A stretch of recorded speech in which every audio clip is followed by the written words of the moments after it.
ഇന്ന് ചേട്ടൻ താമസിക്കുന്നത് പഴയ രാജാവ് അന്തിയുറങ്ങിയ രാജാവിൻ്റെ കൊട്ടാരത്തിലാണ്. അതും വെറും 1000 രൂപ മുതൽ കൊട്ടാരത്തിൽ താമസിക്കാനുള്ള അവസരമുണ്ട് കേട്ടോ. അതിനകത്ത് കേരളത്തിൻ്റെ മനോഹരമായിട്ടുള്ളൊരു കൊട്ടാരം സ്ഥിതി ചെയ്യുന്നുണ്ട്. ആ കൊട്ടാരത്തിലാണ് നമ്മൾ ഇന്ന് നൈറ്റ് സ്റ്റേ ചെയ്യാൻ പോകുന്നത്. അവിടത്തേക്കാണ് നമ്മൾ പോകാൻ പോകുന്നത്. ബഹുമാനപ്പെട്ട പൊതുമരാമത്ത് മന്ത്രി മുഹമ്മദ് റിയാസ് സാറിനെ നമുക്ക് ഈ ഒരു കാര്യത്തിൽ അപ്രീഷിയേറ്റ് ചെയ്തിരിക്കാൻ പറ്റത്തില്ല. എൻ്റെ മോനെ, ഇത് കണ്ടോ? ഈ ഇരിക്കുന്ന ഐറ്റത്തിനെ കണ്ടോ? ഇതാണ് റഹ്മത്തിൽ ഏറ്റവും സ്പെഷ്യൽ എന്ന് പറയാം. നമ്മുടെ ലെഗ് ഫ്രൈ ആണ് കേട്ടോ. ഒരു 1.5 വലിപ്പമാണ്. ഇത് തന്നെ കഴിച്ചു തീരാൻ കുറച്ച് ടൈം എടുക്കും കേട്ടോ. കാടിനുള്ളിൽ ഒരു കിടിലൻ ബംഗ്ലാവ് ഉണ്ടെന്ന് പറഞ്ഞു കേട്ടോ. അതായത് എൻ്റെ പുറകിൽ കാണുന്ന ഈ ഒരു ബംഗ്ലാവ് തികച്ചും വിജനമായിട്ടുള്ള ഒരു സ്ഥലത്താണ് ഇരിക്കുന്നത് പറഞ്ഞു. നമ്മൾ വരുമ്പോൾ നമുക്ക് ഏറ്റവും കൂടുതൽ സ്പോട്ടിങ് കിട്ടുന്നത് കൂടുതലും കാട്ടുപോത്ത്, മയിൽ, മാൻ, മ്ലാവ്, എലിഫൻസ് റെയറായിട്ട് കിട്ടാറുണ്ട്. വല്ലപ്പോഴും ഒക്കെ നമുക്ക് ടൈഗറിനെയും കിട്ടും കേട്ടോ.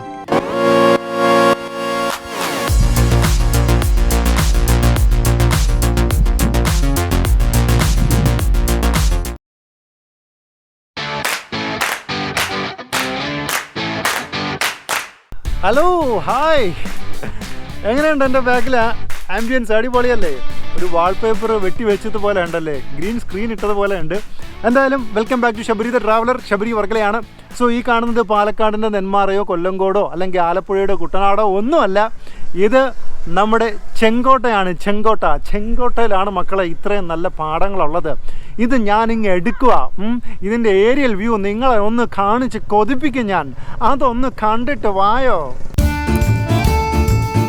അതിർത്തികൾ എന്നും നമുക്ക് മനോഹരമായിട്ടുള്ള കാഴ്ചകളാണ് സമ്മാനിക്കുന്നത് അല്ലേ? കാഴ്ചകൾ മാത്രമല്ല, 2 സംസ്കാരങ്ങൾ തമ്മിൽ ചേരുന്ന സ്ഥലം, അതുപോലെ 2 ഭാഷകൾ തമ്മിൽ ചേരുന്ന സ്ഥലം, ഇതെല്ലാം സമ്മാനിക്കുന്നത് അതിർത്തികളാണ്. അപ്പോൾ അത്തരത്തിലുള്ള ഒരു അതിർത്തിയിലാണ് നമ്മൾ നിൽക്കുന്നത്. ഒരു അടിപൊളി സ്ഥലം നമ്മുടെ ചെങ്കോട്ടയാണിത്. നമ്മൾ ചുരം ഇറങ്ങി വരുന്നത് ഈ ഒരു പാടത്തേക്കാണ് കേട്ടോ. എങ്ങനെയുണ്ട്? പൊളിയല്ലേ? അപ്പോൾ ഇതൊക്കെ ഒരു കാലത്ത് നമ്മുടെ സ്വന്തമായിരുന്നു എന്നുള്ളതാണ്. തിരുവിതാംകൂർ രാജവംശത്തിൻ്റെതായിരുന്നു, അല്ലെങ്കിൽ തിരുവിതാംകൂറിൻ്റെ ഭാഗമായിരുന്നു എന്നുള്ളതാണ്. ഇന്ന് ഇതൊക്കെ തമിഴ്നാടിൻ്റെ ഭാഗമായി. എന്നാലും ഞാൻ ഇന്ന് പറയാൻ പോകുന്നത് ആ പാടങ്ങളൊക്കെ കഴിഞ്ഞ് അവിടെ ഒരു ചെറിയ മലയും ചെറിയൊരു കുന്നുമൊക്കെ കണ്ടോ, കുറച്ച് കാടുമൊക്കെ കണ്ടോ? അതിനകത്ത് കേരളത്തിൻ്റെ മനോഹരമായിട്ടുള്ളൊരു കൊട്ടാരം സ്ഥിതി ചെയ്യുന്നുണ്ട്. ആ കൊട്ടാരത്തിലാണ് നമ്മൾ ഇന്ന് നൈറ്റ് സ്റ്റേ ചെയ്യാൻ പോകുന്നത്. അവിടത്തേക്കാണ് നമ്മൾ പോകാൻ പോകുന്നത്. ഇങ്ങനെ ഡ്രോൺ പറത്തിയപ്പോൾ ഒരു പെരിയവർ കാലികളൊക്കെ മേയ്ക്കാൻ വന്ന ഒരു പെരിയവർ അന്തം വിട്ട് ഇതിനെ തന്നെ നോക്കിയിരിക്കാനായിട്ട്. ഇത് എന്താണെന്ന് അദ്ദേഹത്തിന് അറിയാൻ വയ്യ.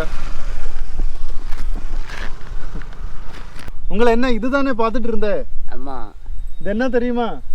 இது என்ன தெரியுமா? தெரியாது. இது வந்து குட்டி விமானம். இது வந்து பறந்து வீடியோ எடுத்துடும். அப்படியா? உங்கள பேரு? என் பேர் Murugaiah. Murugaiah.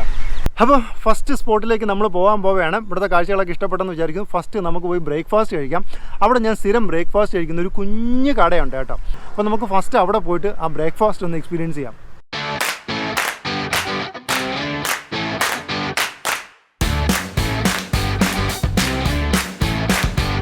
Gopika tiffin centre. Idli, dosa, vada, bajji, tea, coffee ready. എന്നോട് തമിഴ് ഓക്കെ ആണോ? കേശവപുരം എന്ന് പറയുന്ന സ്ഥലത്താണ് ഇത് സ്ഥിതി ചെയ്യുന്നത്. അപ്പോൾ കേശവപുരത്ത് ജിയോ പമ്പിന് തൊട്ടടുത്തായിട്ടാണ് നമ്മുടെ ഈ ഒരു ഗോപിക ടീ സ്റ്റോൾ വരുന്നത്. നമുക്ക് ഫ്രണ്ടിൽ തന്നെ കാണാൻ പറ്റുന്ന കുറച്ച് പേരൊക്കെ ഇരുന്ന് പത്രം വായിക്കുന്നു, കുറച്ച് പേരൊക്കെ പുറത്തിരുന്ന് ഫുഡ് കഴിക്കുന്നു. ഹായ് ബ്രോ, எப்படி இருக்கீங்க? நீங்க வந்து 16 இட்லி சாப்பிடுமா? അതെ, ഇവൻ നിസ്സാരക്കാരനല്ല. ഇവൻ ഡെയിലി വന്ന് 16 18 ഇഡ്ഡലിയൊക്കെ ഇവിടെ നിന്ന് കഴിക്കുമെന്നാണ് പറയുന്നത് കേട്ടോ. അതാണ് ഇവർ കളിയാക്കിയത്. അക്ക ഉങ്ങളുടെ പേര്? സുശീല. പേര്? സുരളിമുത്ത്. 40 വർഷമായിട്ട് അപ്പോൾ ഇവിടുത്തെ എടുത്തു പറയേണ്ട ഒരു ഐറ്റം എന്ന് പറയുന്നത്, അതായത് ഇന്ന് നമ്മുടെ നാട്ടിൽ കുട്ടികൾക്ക് കിട്ടാത്തൊരു സംഭവമുണ്ട്. നമ്മളൊക്കെ പണ്ട് ഇഡ്ഡലി കഴിക്കുമ്പം ഈ പൊടി കൂട്ടി, ഉഴുന്ന് പൊടി കൂട്ടി ഇങ്ങനെ എണ്ണയൊക്കെ ഒഴിച്ച് കഴിക്കുമല്ലേ, ആ ഒരു സംഭവം ഇവിടെ കിട്ടും. പിന്നെ ഇവിടുത്തെ ചട്നി നല്ലതാണ് കേട്ടോ.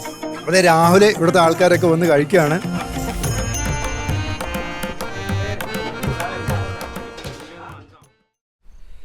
യെസ് ഫ്രണ്ട്സ്, നമ്മൾ രാവിലത്തെ ബ്രേക്ക്ഫാസ്റ്റ് ഒക്കെ കഴിഞ്ഞു. നമ്മുടെ ഫസ്റ്റ് സ്പോട്ടിലേക്ക് വന്നിരിക്കുകയാണ്. ഇതാണ് ഗുണ്ടാറു ഡാം. ഞാൻ ഈ വർക്കലായിരുന്നപ്പോൾ നമ്മുടെയൊക്കെ ആകെ ഒരു ടൂറിസ്റ്റ് ഡെസ്റ്റിനേഷൻ എന്ന് പറയുന്നത് ഈ ഭാഗങ്ങളൊക്കെ തന്നെയാണ്. അപ്പോൾ അന്ന് ഇവിടെയൊക്കെ കുളിക്കാൻ വരുമായിരുന്നു. വർഷങ്ങൾക്കിപ്പുറം ഇന്ന് ഇത് അറിയപ്പെടുന്ന ഒരു ടൂറിസ്റ്റ് പ്ലേസായി മാറി. ഇതാണ് നമ്മുടെ ഗുണ്ടാറു ഡാമിൻ്റെ എടുത്തു പറയേണ്ട ഒരു കാഴ്ച കേട്ടോ. ഇത് നിങ്ങളൊക്കെ ഇന്ന് പലരും ഇൻസ്റ്റയിലും റീൽസിലും ഒക്കെ കണ്ടു കാണും. ഇത് ശരിക്കും പറഞ്ഞാൽ ഈ ഡാം ഓവർഫ്ലോ ആകുമ്പോൾ മാത്രം സംഭവിക്കുന്നതാണ് കേട്ടോ ഇത്രയും നല്ലൊരു കിടിലൻ കാഴ്ച കിട്ടുന്നതെന്ന് പറയാം. അന്ന് പയ്യന്മാരൊക്കെ ഡെയിലി വന്ന് കുളിക്കുന്ന ഒരു സ്ഥലമായിരുന്നു. നമ്മുടെ നാട്ടിൽ മഴ പെയ്യുമ്പോഴാണ് ഈ ഡാം ഓവർഫ്ലോ ആവുന്നത്. നമ്മുടെ കുളത്തൂപ്പുഴ തെന്മല മേഖലകളിലൊക്കെ മഴ പെയ്യുമ്പോൾ ആ ജലമാണ് ഇവിടേക്ക് കൂടുതലും വരുന്നത്. ഇപ്പം എനിക്ക് തോന്നുന്നു അധികം ആൾക്കാരൊന്നും ഉള്ളിലേക്ക് ഡാമിനുള്ളിലേക്ക് കയറ്റി വിടുന്നില്ല.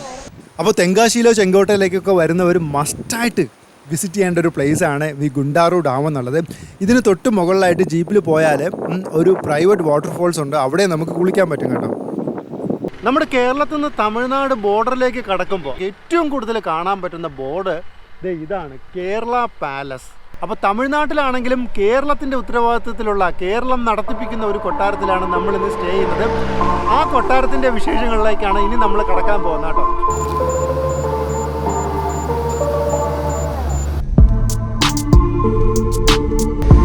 യെസ് ഗൈസ്, അങ്ങനെ നമ്മൾ പോലീസ് പ്രൊട്ടക്ഷനോട് കൂടി ഇതേ നമ്മുടെ കൊട്ടാരത്തിലേക്ക് കടന്നിരിക്കാൻ കേട്ടോ. ഇന്നും ഇവിടെ പോലീസ് കാവലുണ്ടെന്നുള്ളതാണ്. എൻ്റെ മക്കളെ, നിങ്ങൾ ഇങ്ങനെയൊക്കെ നടന്നാൽ മതിയോ? പഴയ രാജാവ് താമസിച്ച കൊട്ടാരത്തിലേക്ക് ഒരു ദിവസം വന്ന് താമസിക്കണ്ടേ?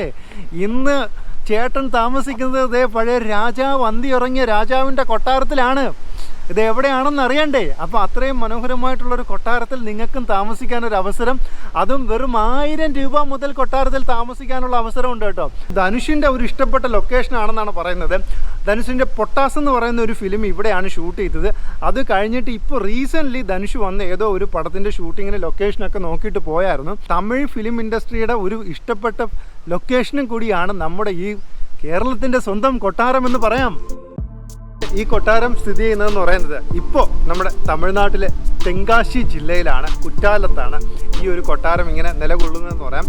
ആക്ച്വലി ഇത് തമിഴ്നാട്ടിലാണ് സ്ഥിതി ചെയ്യുന്നതെങ്കിലും വർഷങ്ങൾക്ക് മുന്നേ നമുക്കറിയാമല്ലോ ഇതൊക്കെ നമ്മുടെ കേരളത്തിൻ്റെ ഭാഗമായിരുന്നു. അപ്പോൾ അന്ന് കേരളത്തിലെ രാജകുടുംബം നിർമ്മിച്ചതാണ് ഈ കൊട്ടാരം എന്ന് പറയുന്നത്. അപ്പോൾ 1882 തിരുവിതാംകൂർ മഹാരാജാവായിരുന്ന വിശാഖം തിരുനാളാണ് കുറ്റാലം വെള്ളച്ചാട്ടത്തിനടുത്ത് ഇങ്ങനെ ഒരു വിശ്രമ മന്ദിരം എന്ന നിലയിൽ ഈ കൊട്ടാരം നിർമ്മിക്കാനുള്ള പണിക്ക് തുടക്കമിട്ടത്. എന്നാൽ ശ്രീമൂലം തിരുനാൾ മഹാരാജാവാണ് കുറ്റാലം കൊട്ടാരത്തിന്റെ പണി പൂർത്തിയാക്കിയത്. ഏകദേശം 56.57 ഏക്കറിലാണ് ഈ ഒരു കൊട്ടാരം സ്ഥിതി ചെയ്യുന്നത്. അതുപോലെ ഈ അടുത്ത് കൊട്ടാരം ഏറെക്കുറെയൊക്കെ നശിച്ചു പോയായിരുന്നു. അപ്പോൾ ഈ അടുത്ത് നമ്മുടെ പൊതുമരാമത്ത് വകുപ്പ് ഏകദേശം 2 കോടി രൂപ മുടക്കിയാണ് 11 കെട്ടിടങ്ങളുള്ള ഈ ഒരു കൊട്ടാരം റെനോവേഷൻ ചെയ്തത്. അപ്പോൾ കുറ്റാലത്തൊക്കെ ഇനി നെക്സ്റ്റ് ടൈം വരുമ്പോൾ തെങ്കാശി കുറ്റാലമൊക്കെ വരുമ്പോഴത്തേക്ക് മസ്റ്റായിട്ട് നിങ്ങൾ ഇവിടെ ഒന്ന് താമസിക്കുക. കാരണം വേറെ എവിടെ താമസിച്ചാലും നിങ്ങൾക്ക് ഇമാതിരി ഫീല് കിട്ടത്തില്ല. ഞാൻ ഈ പറയുമ്പോൾ തന്നെ എൻ്റെ പുറകിൽ കാറ്റ് ഇങ്ങനെ അടിച്ച് മറിച്ചുകൊണ്ടിരിക്കാനായിട്ട് ഒരു രക്ഷയില്ലെന്ന് പറയാം. അപ്പോൾ നമുക്കിവിടെ കാണാം എന്തൊക്കെയാണ് ഈ കൊട്ടാരത്തിലുള്ളതെന്നുള്ളത്. നമ്മളിപ്പോൾ നിൽക്കുന്നതെന്ന് പറയുന്നത് മെയിൻ പാലസ് ആണ് കേട്ടോ, മെയിൻ കൊട്ടാരമാണ്. ആ കൊട്ടാരം കൂടാതെ തന്നെ ഇവിടെ പാലസ് അനക്സ് ഉണ്ട്. അനക്സാണ് ആ ഭാഗത്ത് കാണുന്നത്. അവിടെ ഒരു അനക്സ് ഉണ്ട്. അതുപോലെ അമ്മ വക 4 കെട്ട്. പണ്ടൊക്കെ അങ്ങനെയാണല്ലോ, അമ്മ വക അച്ഛൻ വക അങ്ങനെയൊക്കെ ഉണ്ടല്ലോ, അമ്മാവൻ വക ഒക്കെ ഉണ്ടല്ലോ. അപ്പോൾ അമ്മ വക 4 കെട്ടും ഇതിനകത്താണ് സ്ഥിതി ചെയ്യുന്നത്. അതുപോലെ തന്നെ ട്വിൻ ടൈപ്പ് എന്ന് പറയുന്നത് എനിക്ക് തോന്നുന്നു ഇപ്പോഴത്തെ പുതിയൊരു കോട്ടേജ് ആണെന്ന് തോന്നുന്നു.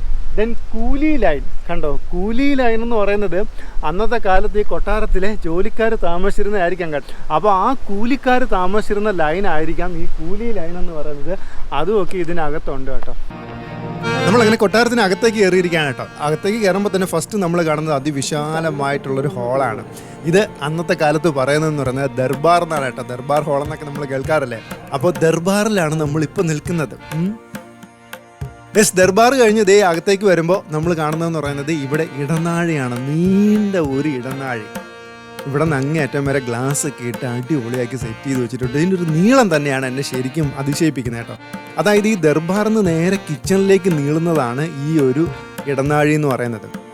നമ്മുടെ ഇടനാഴി അവസാനിക്കുന്നതെന്ന് പറയുന്നത് ഇവിടെയാണ് കേട്ടോ. ഈ 2 സൈഡും എന്ന് പറയുന്നത് സ്റ്റോർ റൂമാണ്. അതായത് വലിയ 2 സ്റ്റോർ റൂമാണ്. രാജാവിൻ്റെ കൊട്ടാരത്തിലൊക്കെ നമുക്ക് അറിയാമല്ലോ, എല്ലാ സാധനങ്ങളും ഭക്ഷ്യവസ്തുക്കളും ഒക്കെ സൂക്ഷിക്കുന്നത് ഇവിടെയായിരുന്നു. അപ്പോൾ അതുകൊണ്ടാണ് ഈ 2 സൈഡിലും ഇത്രയും വലിയ സ്റ്റോർ റൂം കഴിഞ്ഞതേ നമ്മൾ ഇവിടേക്ക് വരുമ്പോൾ ഇതാണ് കിച്ചൺ. അപ്പോൾ എനിക്ക് തോന്നുന്നത് ഈ ഒരു പൊസിഷനിലായിരിക്കും അടുപ്പുകളൊക്കെയാണ് നിരത്തിയിരുന്നത്. കാരണം എന്താ ഇവിടെയാണ് ഇങ്ങനെ നമ്മൾ പണ്ടത്തെ സിനിമകളിലൊക്കെ കണ്ടിട്ടില്ലേ, ഇങ്ങനെ ഒരു അഴികളുള്ള കിച്ചനാണ് നമ്മൾ മിക്കപ്പോഴും കണ്ടിരിക്കുന്നത് പഴയ വീടുകളിലൊക്കെ അല്ലേ.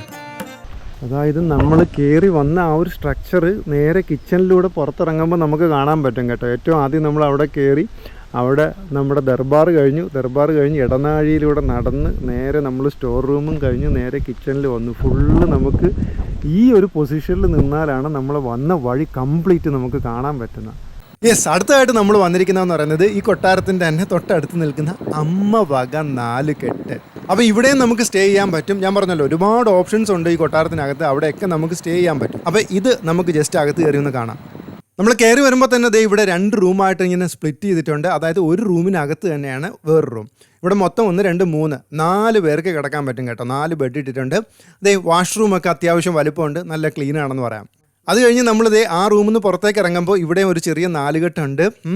മഴയൊക്കെ പെയ്യുമ്പോൾ ഇവിടെ ഇരിക്കാൻ അടിപൊളിയായിരിക്കും കേട്ടോ. വെള്ളമൊക്കെ ഇങ്ങനെ താഴെ വീഴുന്നത് പഴയ സിനിമകളിലൊക്കെ നമ്മൾ കണ്ടിട്ടുണ്ടല്ലേ. ഇങ്ങനെ ഇവിടെ ഇരുന്ന് ആസ്വദിക്കാൻ ഭയങ്കര രസമായിരിക്കും. അപ്പോൾ അത് കഴിഞ്ഞതേ ഇവിടെ റൈറ്റ് സൈഡിൽ വീണ്ടും അടുത്തൊരു റൂമുണ്ട്. ഇതും നേരത്തെ പറഞ്ഞതുപോലെ 2 റൂമായിട്ടാണ് കേട്ടോ. അതായത് ഒരു റൂമിനകത്താണ് ഒരു റൂം എന്ന് പറയുന്നത്. ഇവിടെയും ഇതുപോലെ 4 പേർക്ക് കിടക്കാം. 4 ബെഡ് ഇട്ടിട്ടുണ്ട്. ഓക്കെ, അപ്പോൾ ഇതാണ് അമ്മ വക 4 കെട്ടിൻ്റെ കാഴ്ചകൾ. ഡേ ടൈമിൽ വേറൊരു ഫീലാണെങ്കിലുണ്ടല്ലോ, നൈറ്റ് അതുക്കും മേലെ വേറൊരു കിഡ് ഫീല്. ഇവിടെ നിന്ന് ശരിക്കും പറഞ്ഞാൽ എഴുന്നേറ്റ് പോകാൻ തോന്നില്ല. അമ്മാതിരി ക്ലൈമറ്റ്, അതായത് കോൾഡായി. അതായത് അത്ര ശക്തിയായിട്ടുള്ള കാറ്റ്.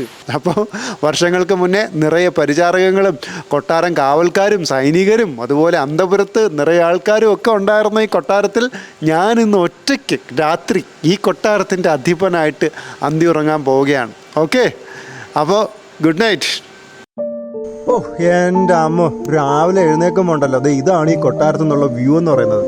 രാജാവിൻ്റെ കൊട്ടാരത്തു നിന്ന് രാവിലെ ഡോറ് തുറന്ന് പുറത്തേക്ക് ഇറങ്ങുമ്പോൾ കാണുന്നതും ഒരു രാജകീയ കാഴ്ച തന്നെയാണ് കേട്ടോ. മുന്നിൽ ഇങ്ങനെ ഫുള്ള് മഞ്ഞ് മൂടിയ മലനിരകളും അതിലൊക്കെ ഇങ്ങനെ മേഘങ്ങൾ വന്ന് മുട്ടി ഉരുമി പോകുന്നതും ഒപ്പം ദേ നമ്മുടെ കുറ്റാലം വെള്ളച്ചാട്ടത്തിൻ്റെ അതിമനോഹരമായിട്ടുള്ളൊരു കാഴ്ചയല്ലേ.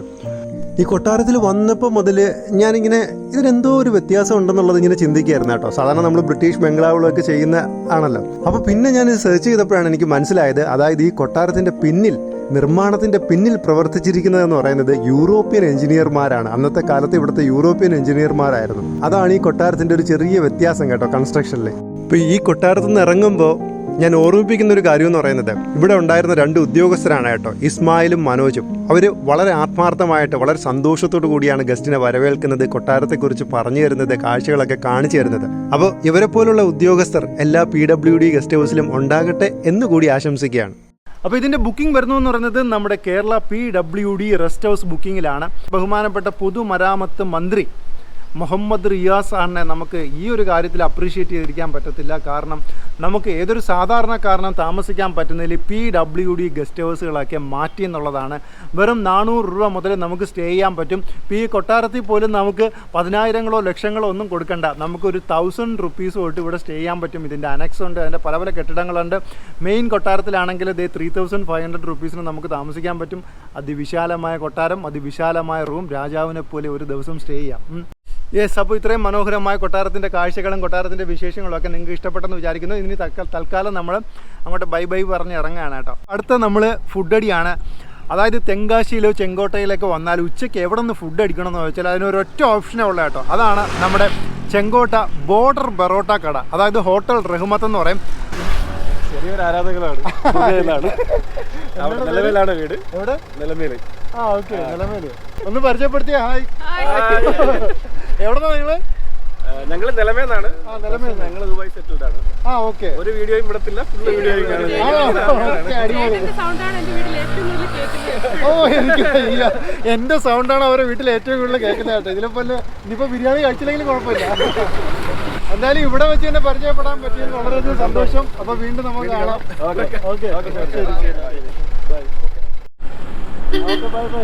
വീഡിയോസ് കാണുന്നു, അവരെ വീട് മൊത്തം അത് കാണുന്നു എന്നൊക്കെ പറയുന്നത് വല്ലാത്തൊരു സന്തോഷമാണ് കേട്ടോ. ഇതൊക്കെ തന്നെയാണ് നമ്മളും ആഗ്രഹിക്കുന്നത്. എല്ലാവരെയും ട്രാവൽ ചെയ്യിപ്പിക്കാൻ വേണ്ടിയിട്ട് ഇറങ്ങി തിരിച്ച ക്യാമറയായിട്ട് ഇറങ്ങി തിരിച്ച ഒരാളാണ് ഞാൻ. തിരിച്ചൊന്നും എക്സ്പെക്റ്റ് ചെയ്യാതെ 20ാമത്തെ വർഷമാണ് എൻ്റെ യാത്രയുടെ കേട്ടോ. ആദ്യത്തെ 2 വർഷം കഴിഞ്ഞപ്പോൾ എനിക്ക് മനസ്സിലായി ഈ കാണുന്ന ഊട്ടിയും കൊടൈക്കനാലും മൂന്നാറും ഒന്നും അല്ല, അതിനും മേലെ അതിൻ്റെ അടുത്തൊക്കെ നല്ല നല്ല സ്ഥലങ്ങളുണ്ടെന്നുള്ളത് തിരിച്ചറിയുകയും അത് നിങ്ങളിലേക്ക് എത്തിക്കാൻ വേണ്ടി വളരെ കഷ്ടപ്പെടുകയും ചെയ്തൊരു വ്യക്തിയാണ് ഞാൻ. ഇന്നൊക്കെ ആണെങ്കിൽ നമുക്ക് ജസ്റ്റ് ഇൻസ്റ്റയിൽ ഒരു റീൽസോ യൂട്യൂബിലൊരു വീഡിയോ ഒക്കെ ഇട്ടാൽ മതിയായിരുന്നു. അന്ന് ഇത് എങ്ങനെ ജനങ്ങളിലേക്ക് എത്തിക്കാമെന്ന് ഒരുപാട് ആലോചിച്ചിട്ടും എനിക്ക് എത്തും പിടിയും കിട്ടിയില്ലായിരുന്നു. അങ്ങനെയാണ് ശരിക്കും ഞാൻ എഴുതാൻ തുടങ്ങിയത് കേട്ടോ. എഴുതാനും ഫോട്ടോഗ്രാഫി പഠിക്കാനും ഒക്കെ പോയത് അതിന് വേണ്ടിയിട്ട് തന്നെയാണ്. അതിൻ്റെ ഒരു റിസൾട്ടാണ് ഇതേ നമ്മൾ ഈ കാണുന്നത്. ഒരുപാട് പേര് നമ്മളെ വീഡിയോ കാണുന്നതും നമ്മുടെ ചിത്രങ്ങൾ ഇഷ്ടപ്പെടുന്നതും നമ്മുടെ എഴുത്തുകളൊക്കെ വായിക്കുന്നത്. അതിൽ വളരെയധികം സന്തോഷം. ഇനി അധികം കത്തി വെച്ച് വയറ് കത്തിക്കുന്നില്ല, പോയി ഭക്ഷണം കഴിക്കാനുള്ള സമയമായി. റഹ്മത്തിലെ ബിരിയാണി കഴിക്കാൻ ഞാനും അവരെ കൂടെ വെച്ച് പിടിക്കട്ടെ. ഓക്കെ, എൻ്റെ മോനെ ഇത് കണ്ടോ? ഈ ഇരിക്കുന്ന ഐറ്റത്തിനെ കണ്ടോ? ഇതാണ് റഹ്മത്തിലെ ഏറ്റവും സ്പെഷ്യൽ എന്ന് പറയാം, നമ്മുടെ ലെഗ് ഫ്രൈ ആണ് കേട്ടോ. അടിപൊളി ലെഗ് ഫ്രൈ ആണ്. അതിൻ്റെ പീസൊക്കെ കണ്ടല്ലോ, ഒന്നൊന്നര വലിപ്പമാണ്. ഇത് തന്നെ കഴിച്ച് തീരാൻ കുറച്ച് ടൈം എടുക്കും കേട്ടോ. എടുത്തു പറയേണ്ട കാര്യം എന്ന് പറഞ്ഞാൽ ഇതിൻ്റെ മസാലയാണ്, വേറെ രക്ഷയില്ലാത്ത പൊളി മസാലയാണ് കേട്ടോ. പീസ് തന്നെ കണ്ട് കൊതിച്ചിങ്ങനെ ഇരുന്നപ്പോൾ അടുത്ത ബിരിയാണി എത്തി. ഓക്കെ, അപ്പോൾ ഇതാണ് ഇവിടുത്തെ ബിരിയാണി എന്ന് പറയുന്നത്. ചിക്കൻ ബിരിയാണി ഉണ്ട്, മട്ടൻ ബിരിയാണി ഉണ്ട്. പിന്നെ നമ്മുടെ നാട്ടിലൊക്കെ പോലെ ഇങ്ങനെ ചെറിയ ചെറിയ പീസുകളും അല്ലെങ്കിൽ കുറച്ച് ക്വാണ്ടിറ്റി ഒന്നും അല്ല കേട്ടോ. അത്യാവശ്യം നല്ല വയറന്മാരൊക്കെ കഴിക്കാൻ റെഡി ആയിട്ട് തന്നെ വരണം, കാരണം നല്ല ക്വാണ്ടിറ്റിയാണ്. അതുപോലെ മട്ടൻ ബിരിയാണി ആണെങ്കിൽ 4-5 പീസൊക്കെയാണ് കിട്ടുന്നത്. ഇതൊക്കെ എപ്പോൾ കഴിച്ച് തീരുമെന്ന് തന്നെ അറിയത്തില്ല. അപ്പോൾ തെങ്കാശിയിലും ചെങ്കോട്ടയിലൊക്കെ പോകുന്നവരാണ് നിങ്ങളെങ്കിൽ ഉറപ്പായിട്ട് നിങ്ങൾ വന്ന് ഉച്ചയ്ക്ക് ഫുഡ് അടിക്കേണ്ട സ്ഥലമാണ് ഹോട്ടൽ റഹ്മത്ത് അഥവാ ബോർഡർ പൊറോട്ട കട നമ്മുടെ ചെങ്കോട്ടയിലുള്ളത്. ഈ വീഡിയോ കണ്ടിട്ട് ഇന്ന് ഉച്ചയ്ക്ക് ബിരിയാണി കഴിക്കാൻ പോയവരൊക്കെ ഇതിൻ്റെ അടിയിൽ വന്ന് കമൻറ്റ് ചെയ്യണം കേട്ടോ. ഇത്രയൊക്കെ കഴിച്ചു കഴിയുമ്പോൾ ഒരു മിൻ ലൈം വേണമെന്ന് ചോദിക്കും. താല്പര്യമുള്ളവർ മാത്രം കുടിക്കുക. ഹോട്ടൽ ജീവനക്കാർ കുറച്ചുകൂടെ മിൻ ലൈമിൻ്റെ കാര്യത്തിൽ ശ്രദ്ധിക്കും എന്ന് വിചാരിക്കുന്നു. കാടിനുള്ളിൽ ഒരു കിടിലൻ ബംഗ്ലാവ് ഉണ്ടെന്ന് പറഞ്ഞു കേട്ടോ. അതായത് ദേ എൻ്റെ പുറകിൽ കാണുന്ന ഈ ഒരു ബംഗ്ലാവ് തികച്ചും വിജനമായിട്ടുള്ളൊരു സ്ഥലത്താണ് ഇരിക്കുന്നത് പറഞ്ഞു. അത് കണ്ടാൽ ശരിക്കും ഒരു പ്രേത ബംഗ്ലാവാണെന്ന് നമുക്ക് ഫീൽ ചെയ്യുമെന്ന് പറഞ്ഞു. അപ്പോൾ അതൊന്ന് എക്സ്പീരിയൻസ് ചെയ്യാനായിട്ടാണ് വന്നത്. അപ്പോൾ വന്നപ്പോൾ വേറൊരു ലെവലെന്ന് പറഞ്ഞാൽ എൻ്റെ അമ്മ, രാത്രിയൊക്കെ നമ്മൾ ഒറ്റയ്ക്ക് തനിച്ച് കിടക്കാൻ ആഗ്രഹം ഉണ്ടെങ്കിൽ ഉണ്ടല്ലോ, ദേ എൻ്റെ ഈ പിന്നിൽ കാണുന്ന ഈ ബംഗ്ലാവിൽ വന്ന് കിടക്കണം കേട്ടോ. രാത്രി വെളുപ്പിക്കുമെന്ന് തോന്നില്ല, പിറ്റേന്ന് രാവിലെ ആകുമ്പോൾ നമ്മൾ റിലേ കട്ടാവും, ആൾ തന്നെ ഉണ്ടാവും തോന്നില്ല കേട്ടോ. അമ്മാതിരി കൊടും കാട്ടിനകത്ത് ദേ ഇങ്ങനെ ഒരു ബംഗ്ലാവ്. ഇതെനിക്ക് തോന്നുന്നു ഇന്ന് വരെ ഒരു സഞ്ചാരികളും കണ്ടു കാണത്തില്ല ഇത്തരം ഒരു ബംഗ്ലാവ്. ദേ ഞാൻ ആ ബംഗ്ലാവ് എന്നുള്ള ദൂരം കൂടിക്കൂടി വരുന്നത് കാണുമ്പോൾ തന്നെ എനിക്ക് തോന്നുന്നു പലർക്കും ഇങ്ങനെ അന്തം വിട്ട് നോക്കിയിരിക്കുകയായിരിക്കുമല്ലോ, ഇത് എന്താണിത്, എവിടെയാണെന്നുള്ളതല്ലേ. ആക്ച്വലി ഇത് നമ്മുടെ തമിഴ്നാട്ടിലെ കലക്കാട് മുണ്ടന്തുറൈ ടൈഗർ റിസർവിലാണ് ഇത് ഇമാതിരി ഒരു സ്റ്റേ ഉള്ളത്. അപ്പോൾ ഇപ്പോൾ മുണ്ടന്തുറയിലുള്ള ഒരു ഡോർമെട്രിയാണ് ഇത്. ഈ ബംഗ്ലാവ് എന്ന് പറയുന്നത് ശരിക്കും പറഞ്ഞാൽ ഇവിടുത്തെ ഒരു ഡോർമെട്രിയാണ്. നമുക്കിതിനകത്ത് 16 പേർക്ക് സ്റ്റേ ചെയ്യാൻ പറ്റും. വലിയൊരു ഗ്യാങ് ആയിട്ടൊക്കെ വരികയാണെങ്കിൽ ഇവിടെ സ്റ്റേ ചെയ്യാൻ പറ്റും. ഒരു പെർ പേഴ്സൺ വരുന്നതെന്ന് പറയുന്നത് 480 റുപ്പീസാണ് പെർ പേഴ്സൺ വരുന്നത്. വളരെ അഫോർഡബിൾ ആയിട്ടുള്ള റേറ്റാണ് അല്ലേ. ഇത് ബുക്ക് ചെയ്യുന്നതെന്ന് പറയുന്നത് നമ്മുടെ കലക്കാട് മുണ്ടന്തുറൈ ടൈഗർ റിസർവ് എന്ന് പറയുന്ന വെബ്സൈറ്റിൽ കയറുക, അതായത് kmtr.co.in എന്നുള്ള വെബ്സൈറ്റിൽ കയറുക, ബുക്ക് ചെയ്യുക. ബേസിക് ഫെസിലിറ്റീസേ ഉള്ളൂ കേട്ടോ. ഡോർമെട്രി ആണിത്, ഞാൻ ആദ്യമേ പറഞ്ഞല്ലോ. ഒരു 4-5 ടോയ്ലറ്റ് ഉണ്ട്, അത്യാവശ്യം കുഴപ്പമില്ല. നമ്മൾ ഈ ഡോർമെട്രിയിൽ നിന്ന് സ്റ്റെപ്പ് ഇറങ്ങി പോകുന്നതെന്ന് പറയുന്നത് തൊട്ട് താഴെ റിവറാണ്. ആ റിവറിൻ്റെ കുറുകെയാണ് നമ്മൾ പണ്ട് വരുമ്പോൾ ഉള്ള സ്ഥിരം ആ മെറ്റൽ ബ്രിഡ്ജ് കേട്ടോ. ഭയങ്കര രസമാണ്. പണ്ട് അതുവഴിയൊക്കെ രാവിലെ ബസ് പോകുന്നത് കാണാനായിട്ട് ഞാനിങ്ങനെ എഴുന്നേറ്റ് നോക്കി നിൽക്കുമായിരുന്നു.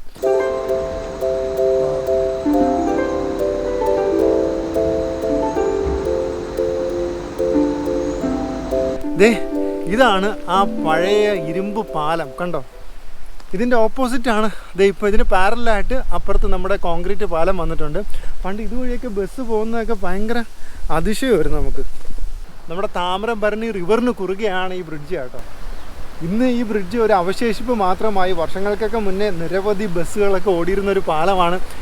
എൻ്റെ ഏറ്റവും വലിയ സന്തോഷം എന്ന് പറഞ്ഞാൽ അന്നൊക്കെ എനിക്ക് ഇതുവഴി എത്തിയോസിലും അതുപോലെ തന്നെ ഡസ്റ്ററിലും ഒക്കെ വരുന്നത് വരെ ഈ പാലം നിലനിന്നു എന്നുള്ളതാണ്. ഇന്നിപ്പോൾ വൈൻഡപ്പ് ചെയ്തു ഈ പാലം. നമുക്ക് ആ സ്റ്റേയിലേക്ക് വരുന്നവർക്ക് മാത്രമാണ് ഈ പാലത്തിലൂടെ ഇപ്പോൾ സഞ്ചരിക്കാൻ പറ്റുന്നത്. ഇപ്പോൾ കലക്കാട് മുണ്ടന്തുറൈ ടൈഗർ റിസർവിനെ കുറിച്ച് പറയുകയാണെങ്കിൽ നമ്മുടെ തിരുവനന്തപുരം അതുപോലെ തന്നെ കൊല്ലം ജില്ലകളുടെ ഒരു ബോർഡറായിട്ടാണ് വരുന്നത്. ഇതിന് രണ്ടിനും അതിർത്തി പങ്കിടുന്ന ഒരു റിസർവ് ഫോറസ്റ്റ് ആണ് നമ്മുടെ കലക്കാട് മുണ്ടന്തുറൈ ടൈഗർ റിസർവ് എന്ന് പറയാം. ഏകദേശം 16 to 18 കടുവകൾ ഉണ്ടെന്നാണ് പറയുന്നത് കേട്ടോ. അതുപോലെ തന്നെ കാട്ടുപോത്ത്, ആന, മാൻ, മ്ലാവ്, ലെപ്പേർഡ്, കരടി തുടങ്ങിയ വന്യമൃഗങ്ങളാൽ അനുഗ്രഹീതമാണ് നമ്മുടെ ഈ കലക്കാട് മുണ്ടന്തുറൈ ടൈഗർ റിസർവ് എന്ന് പറയാം. നമ്മൾ വരുമ്പോൾ നമുക്ക് ഏറ്റവും കൂടുതൽ സ്പോട്ടിംഗ് കിട്ടുന്നത് കൂടുതലും കാട്ടുപോത്ത്, മയില്, മാൻ, മ്ലാവ്, എലിഫൻസ് റെയറായിട്ട് കിട്ടാറുണ്ട്. വല്ലപ്പോഴും ഒക്കെ നമുക്ക് ടൈഗറിനെയും കിട്ടും കേട്ടോ. ഫുഡ് ഇവിടെ ഇല്ല, ഫുഡ് നമുക്ക് തൊട്ടപ്പുറത്ത് ഏകദേശം ഒരു 2-3 കിലോമീറ്റർ അപ്പുറത്ത് ആൻ്റണി ചേട്ടൻ്റെ ക്യാൻറ്റീനുണ്ട്, ഇലക്ട്രിസിറ്റി ബോർഡിൻ്റെ ക്യാൻറ്റീനുണ്ട്. അവിടെ മാത്രമേ നമുക്ക് ഫുഡ് കിട്ടത്തുള്ളൂ. അപ്പോൾ രാത്രി ആവുന്ന മുമ്പ് നേരത്തെ പോയി കഴിച്ചിട്ട് വരാൻ പറഞ്ഞു. അപ്പോൾ നമ്മൾ പോയി ഫുഡ് അടിച്ചിട്ട് വരാം. ചേട്ടാ, എല്ലാ വിശേഷം? സുഖമായിട്ടിരിക്കുന്നോ? ചേച്ചി എന്താണ്, സുഖമാണോ? സുഖം തന്നെ. ഓ, കഷ്ടപ്പെട്ടൊരു മലയാള വാക്ക് പറഞ്ഞു കേട്ടോ.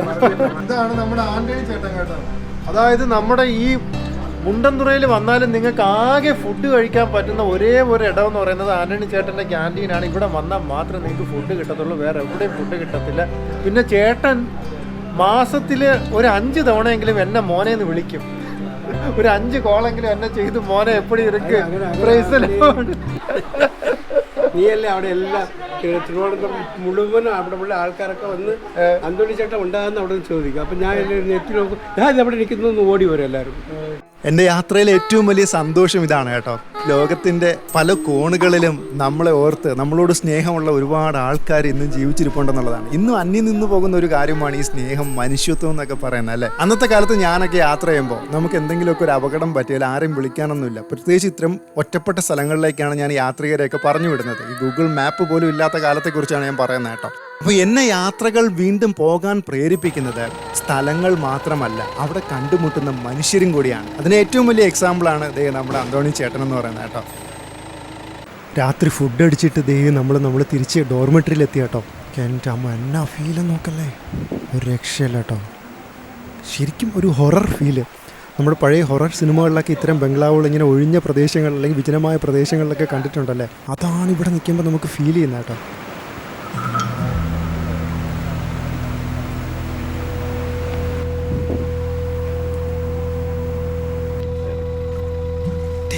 മാനാണ് മാൻ. അപ്പോഴേ രാത്രി ഒന്നും അധികം പുറത്തിറങ്ങി നിൽക്കേണ്ടെന്ന് പറഞ്ഞു. കാരണം ഇഷ്ടം പോലെ കരടികളുള്ളൊരു ഏരിയ ആണ്. അപ്പോൾ എവിടെ നിന്ന് എന്താണ് വരുന്നത് എന്നുള്ളത് നമുക്ക് പ്രെഡിക്റ്റ് ചെയ്യാൻ പറ്റില്ല. സോ അപ്പോൾ ഗൈസ്, ഇതൊരു നൈസ് സ്റ്റേ ആണ്. ഫാമിലി എത്രത്തോളം അഡ്ജസ്റ്റബിൾ ആവുമെന്ന് എനിക്കറിയത്തില്ല. കാരണം വളരെ ബേസിക് ആയിട്ടുള്ള ഫെസിലിറ്റീസ് മാത്രമേ ഉള്ളൂ. ബാച്ചിലേഴ്സിനൊക്കെ വന്ന് കാടിനെ ഇഷ്ടപ്പെടുന്നവർക്കൊക്കെ വന്ന് സ്റ്റേ ചെയ്യാൻ പറ്റിയ ഒരു കിടിലം പ്രോപ്പർട്ടിയാണ് കേട്ടോ. അപ്പോൾ തൽക്കാലം നമ്മൾ ഉറങ്ങാൻ പോവുകയാണ്. നാളെ രാവിലെ എഴുന്നേറ്റിട്ട് കുറച്ച് പരിപാടികളുണ്ട്. അപ്പോൾ രാവിലെ തന്നെ നമ്മൾ യാത്ര തിരിക്കുകയാണ് കേട്ടോ. കാരണം ഇന്ന് പോയിട്ട് കുറച്ച് അത്യാവശ്യങ്ങളുണ്ട്. അപ്പോൾ ലാസ്റ്റ് നമ്മൾ പരിചയപ്പെടുത്തിയ 2 സ്റ്റേയും അടിപൊളിയായിരുന്നു. നമ്മുടെ കൊട്ടാരവും അതുപോലെ തന്നെ നമ്മുടെ മുണ്ടൻതുറയിലെ ഡോർമെട്രിയും. ഓക്കെ, അപ്പോൾ ഇതുപോലെയുള്ള അടിപൊളി ഒരു വീഡിയോ ആയിട്ട് വീണ്ടും കണ്ടുമുട്ടാം. Take care, bye bye. അപ്പോൾ ഇതുപോലുള്ള വീഡിയോസാണ് നമ്മുടെ ചാനലിൽ അപ്ലോഡ് ചെയ്യുന്നത്. അപ്പോൾ ഫസ്റ്റ് ടൈമാണ് നിങ്ങൾ ചാനൽ കാണുന്നതെങ്കിൽ സബ്സ്ക്രൈബ് ചെയ്യാനും ഒപ്പം തന്നെ ബെല്ലൈക്കൺ പ്രസ് ചെയ്യാനും മറക്കണ്ട. അപ്പോൾ അതുപോലെ തന്നെ എൻ്റെ ഫേസ്ബുക്ക് പേജും ഇൻസ്റ്റയിലും ഞാൻ യാത്രാ വിവരണങ്ങളും കുറേ വീഡിയോകളൊക്കെ അപ്ലോഡ് ചെയ്യുന്നതായിരിക്കും. അപ്പോൾ പറ്റുന്നുള്ളവർ അതും കൂടെ ഫോളോ ചെയ്തേക്കണം.